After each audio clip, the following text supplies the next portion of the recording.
আমি যখন বলতাম আসতো, তা বলতো, খোকা চেষ্টা তো করছি, হচ্ছে না তো কি হবে বলো তো দেখি, ব্রেন তো আর সেই আগের মতো নেই, ধরে রাখতে পারছি না। আমি তাদের বলতাম, হাল ছাড়বেন না, কোরআন যদি নাও পড়তে পারেন, আপনার ব্রেন দুর্বল হওয়ার কারণে কোরআন পড়তে পাচ্ছেন না, তাও যদি হয় আপনি হাল ছাড়বেন না।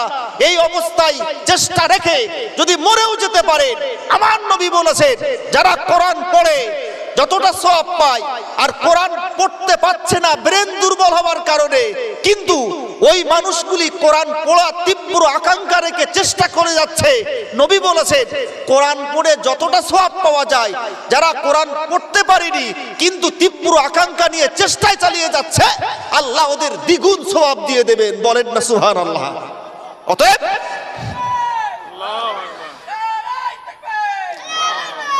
অতএব আমাদের প্রত্যেককে, শিশু থেকে আর বয়স্কা পর্যন্ত, আমি সকলের কাছে কোরআনের এ বার্তা, কোরআন পাঠের এ বার্তা পৌঁছাতে চাই।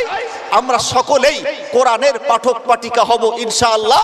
চেষ্টা করি, যদি আমার ব্রেন দুর্বল হয়, আমি চেষ্টা জারি রাখলে পরে আল্লাহ চাইলে বিনিময়ে কোরআন পড়া মানুষগুলির তুলনায় আমার সওয়াব আল্লাহ বেশি দেবেন। কেন? একদিকে আমার তীব্র চেষ্টা, আর যা আরবি পড়ছে কোরআনের মতো সওয়াব। জি, দুইয়ের কারণে আল্লাহ আমার সওয়াব বেশি দেবেন।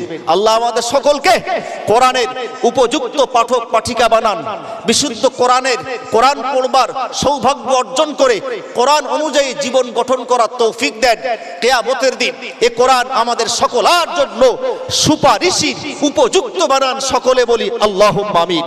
আজকের যে মাদ্রাসা সেজে উঠেছে দেখছেন, এই মাদ্রাসার পিছনে যারা শ্রম দিয়েছে, অর্থ দিয়েছে, বুদ্ধি দিয়েছে, জায়গা দিয়েছে, এই মাদ্রাসার আওতাভুক্ত যারাই আমরা আছি, মনে রাখবেন এই বাচ্চাগুলি কোরআন পড়বে, আর আমরা সহযোগিতা করেছি। মহান আল্লাহ এই মাদ্রাসায় কোরআন যতদিন পড়া হবে আমার সওয়াব হবে, শুধু দুনিয়ায় নয়, আমি মরে কবরে গেলেও আমি এর পিছনে সহযোগিতা যদি করে কবরে যাই, বিনিময়ে একটা সওয়াব, এখানে যত বাচ্চারা কোরআন পড়বে আমি মরে গেলেও কবরে তার সওয়াব পৌঁছে যাবে। বলেন না সুবহানাল্লাহ। নারে তাকবীর, নারে তাকবীর। সুলতানপুর মুজাদ্দিদিয়া মডেল মাদ্রাসার বাৎসরিক ইসালে সওয়াব, সুলতানপুর মুজাদ্দিদিয়া মডেল মাদ্রাসার বাৎসরিক ইসালে সওয়াব জনাব হযরত মাওলানা মোহাম্মদ আব্দুর রহমান সাহেব, জনাব হযরত মাওলানা মোহাম্মদ আব্দুর রহমান সাহেব। নারে তাকবীর। অতএব আমি আপনাকে বিনয়ের সঙ্গে বলবো, একদিকে যেমন বাচ্চা